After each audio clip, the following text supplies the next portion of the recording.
আজকে কোথায় গেছিলাম বলো তো? এই যে এতগুলো খাবার খেয়েছি আমরা।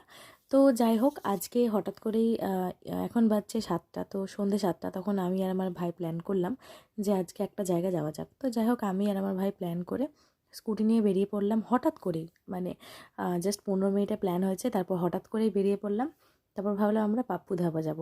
তো যাই হোক, এখান থেকে প্রায় 40 মিনিটসের রাস্তা, তো এই তো পাপ্পু ধাবা চলে এসেছি। তারপর আমি বসেও পড়েছি।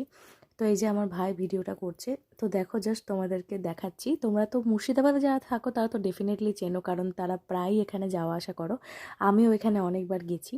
তো যাই হোক, আজকে এখানে চলে এসেছি। আমার বাড়ি থেকে এটা 40 মিনিটস, তো 40 মিনিটস লাগে যেতে। তো যাই হোক, চলে এসেছি। তো এই দেখো, আমরা পুরোটাই তোমাদেরকে ভিডিও করে দেখাচ্ছি। যদিও আজকে ভেতরে যাইনি, আজকে বাইরেই বসেছিলাম। আজকে ঠান্ডা ঠান্ডা ওয়েদার ছিল, বৃষ্টির দিন, তাই জন্য একটু খেতে ইচ্ছা করছিল। তো এই তো ধাবা মানেই ধাবা স্টাইলে এই তো বাইরে বসে পড়েছি। এখন আমাদের স্ন্যাক্স চলেও এসেছে। তো এই তো এখন দেখাবো আমরা কি কি অর্ডার করেছিলাম। 2 কাপ গরম গরম চা অর্ডার করেছিলাম বৃষ্টির দিনে, আর এই যে 1 প্লেট চিকেন পকোড়া অর্ডার করেছিলাম। এখানকার চিকেন পকোড়াটা কিন্তু খেতে সেরা।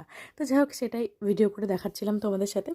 তো আমার ভিডিওগুলো ভালো লেগে থাকলে অবশ্যই অবশ্যই আমাকে জানাবে। তো এই যে এখন চিকেন পকোড়াটা নিলাম, সসে ডুবালাম, আর দেখো একদম মুখে নিয়ে নিলাম।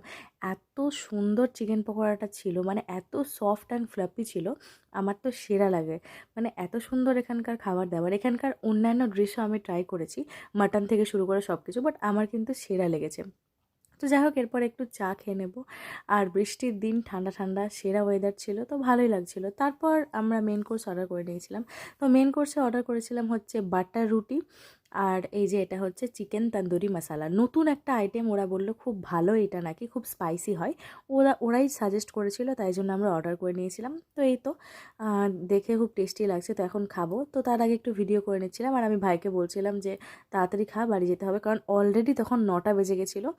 আর এই তো আমরা এখন খেতে বসেছি, তো চলো খেয়ে নেওয়া যাক। তো তারপর এই তো